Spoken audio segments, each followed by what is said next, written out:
Today, we're going to chat about what to do when things happen that are out of your control.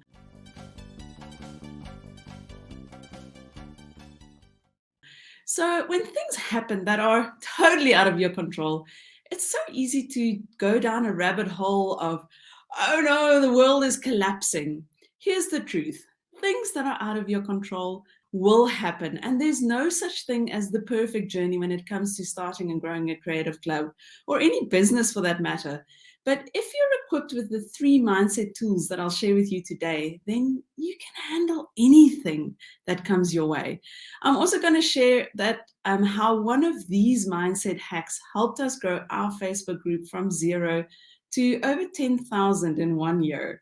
So let's all take a deep breath and let's get started. So I'm Christelle. My sister Stefania and I teach creatives how to make money with kids' arts and crafts clubs. So whether you're teaching in person, online, or selling kits. So when you're in the midst of taking action on your kids' arts and crafts club, perhaps you're planning a holiday club or launching your next kids kit, and then something happens that are out of your control. Perhaps COVID restrictions force you to cancel, or nobody follows your new business Facebook page, or perhaps there's a shipping disaster and you can't get your kits to your customers. We've seen all of these out of my control posts in the community, and we've also been in that position many times. When things seem to be spiraling out of control and you catch yourself going down that worst case scenario rabbit hole of despair, here's what you should do. I want you to focus on the things you can control and not on the things you can't control. You can't control COVID. You can't control other people, but there are always things you can control. Before we dive in, I actually wrote it down. So here are our top 3 tips on how to stay focused on what you can control. I wrote this down for you and for me. Tip number 1, control your consumption. So control what you consume. I'm not talking about food and treats, although what you eat and how much water you drink is also really important. I'm talking about how much news and social media you are consuming. So stop consuming news. Right. Okay. That one is easy. Let's just go on a news detox. Social media might be a bit harder, as you're probably thinking, but I have to be on social media as I use social media for my arts and crafts business. I mean, I hear you. The problem is that each time you pick up your brain draining gadget and you say yes to watching another cat video, you're actually not growing your club. So there is actually a way to do both, to manage social media for business and then also not to get sucked in. So here's what we did, and it actually changed everything for us. About a year ago, I read a book by a guy called Russell Brunson, where he advised that if you use social media for your business, then you have to make sure that you strip the unnecessary noise and distractions out. And I know we all have a cat video binge or endless scrolling of acquaintances. So in this book, Russell actually advised that you go and unfollow every single friend that you have on Facebook. So a friend won't be alerted that you've unfollowed them. You simply just won't get their updates in your feed anymore. So don't go and delete them. If you have 0 friends on your personal profile, then your customers may think you're a bit dodgy. Just go and unfollow them so that they don't appear in your Facebook news feed anymore.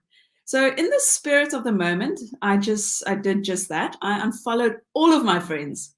And you know what happened? Our social media business page and group took off. So we managed to grow our group from 0 to 10,000 in 1 year, and we saw the same growth in our page. So I stopped my endless scrolling, and I also managed to focus on what matters most, using social media as a tool to grow your business. So my cell phone has actually become quite boring now. I don't have an Insta profile, and I have no friends on my Facebook news feed. But isn't that just so liberating? So here's your first challenge for today. I want you to answer this, and I want you to be honest. Are you serious about growing your business and controlling social overwhelm? So if the answer is yes, then go and unfollow your friends. Then tip number 2, we actually had a discussion with all the members in the CCC community on this one. Surround yourself with supportive people. You are the average of the 5 people you spend the most time with. Have you ever heard this before? The people you spend the most time with shape who you are. Let me know in the comments, who are these people? Perhaps your kids, your husband, a close friend. So these people determine what conversations dominate your attention. They also affect the attitudes and behaviors that you're regularly exposed to, and eventually actually start to think and behave like they behave. Have you ever noticed or experienced that? So the adults I spend the most time with are probably my husband and my business partner and sister, Stefani. And I actually often giggle at how similarly we respond to things. And many people even say that Stefani and I, we look and sound the same. Okay, so I have another tough question for you. Do the people close to you fully support your dream?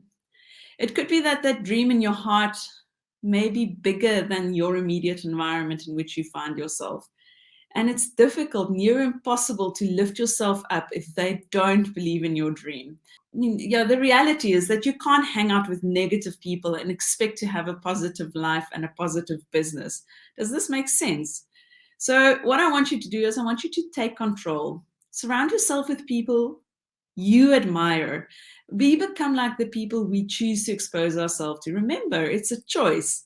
Find a small group of supportive people, or if you can't find that people around you, lean into the CCC community. We're all following the same dream, we're all on the same journey.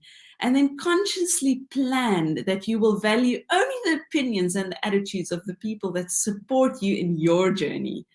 You could even create a support bubble if you need to. All right, and then tip number 3, next right step. So focus on the next right step.